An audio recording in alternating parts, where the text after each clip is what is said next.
This is a time for America to get serious about our challenges. And I won't go through all of them, but the big one that I started with is our budget and our spending. And people wonder, how in the world, Mitt, if you're lucky enough to be elected president, are you going to ever be able to balance this budget? And the answer is that it's not impossible. And if you do those things, which are done in business every day. I spent my life in the private sector. In business, as you know, you don't have the option of not balancing your budget. If you don't balance your budget, you go out of business, lose your job, lose your investors' investment. You have to balance your budget. And I took that skill from my business experience, which was 25 years of work, and then went to the Olympics in Salt Lake, and they were in trouble. We were able to turn that around, get their budget balanced. And then I went to my state. We had about a $3 billion budget gap. We were able to turn that around. How do we do it? Well, there's some pretty straightforward principles. Number one, stop doing some things you can't afford. Stop some programs. Eliminate them. Cut them. Stop them. Now, some things you like and you can't afford, some things you don't like. Those are the easy ones to get rid of. Number one on my list, Obamacare. I'll get rid of that on day one.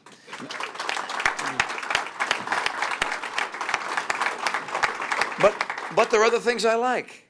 All right, I like the National Endowment for the Arts. It's a wonderful program. I like Amtrak. I think it's great that we have Amtrak and the government subsidizes it for people on the Amtrak rails. But you know what? Every program I look at, I apply this test. Is this program so critical and this subsidy so important that it's worth borrowing money from China to pay for it, knowing that I'll never pay it back, my generation will never pay it back, it's going to get passed on to our kids and to theirs. And by that test, programs like those I've just described, I'll eliminate the subsidy and expect them to stand on their own feet.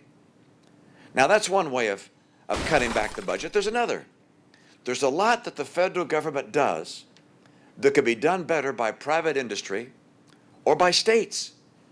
Programs like Medicaid, that's the health care program for the poor in this country. I take that program and the dollars in it and send it back to Iowa for the people of Iowa. And let the governor here and the legislature here craft your own Medicaid program to care for your own poor in the way you think is best. Because, by the way, being poor in Iowa is different than being poor in New York or Mississippi or Montana. Craft a program that works for the people in Iowa. And by the way, if we do that, if we give Iowans their Medicaid dollars and grow them every year by the CPI plus 1%, the savings that accrues to the federal budget is $100 billion a year. Real money. Now, there's one more way that I'm going to mention to rein in excessive spending in Washington, and that's to make government itself more efficient. You might think, well, how do you do that? Well, again, here you do that. You find ways to do better and better work, servicing your customer in better and better ways for less and less cost. Either you do that, or you'll be gone in 10 years as an enterprise. You have to constantly improve. Government goes the opposite way. I'll have to tell you a story you may find interesting. This is in the Department of Defense, which is one of our better run agencies and departments. But then I was told this by Secretary John Lehman, Secretary of the Navy. He said, Mitt, did you know that in the Second World War, we commissioned 1,000 ships a year? And Navy purchasing, it was called the Bureau of Ships back then, had 1,000 personnel. And he said, by the time I became Secretary of the Navy, under the Reagan administration, we commissioned 17 ships a year. But Navy purchasing had grown to 4,000 people. He said, today, we commission 9 ships a year. And Navy purchasing, 24,000 people. This is what happens in government. I will cut federal employment by 10% right off the bat. I'll do that through attrition. And then something else. And that is, I will link the compensation of federal employees to that which exists in the private sector. Meaning that taxpayers shouldn't have to pay more for the people they're supporting, the public servants, than they're getting paid themselves in their own wages and benefits.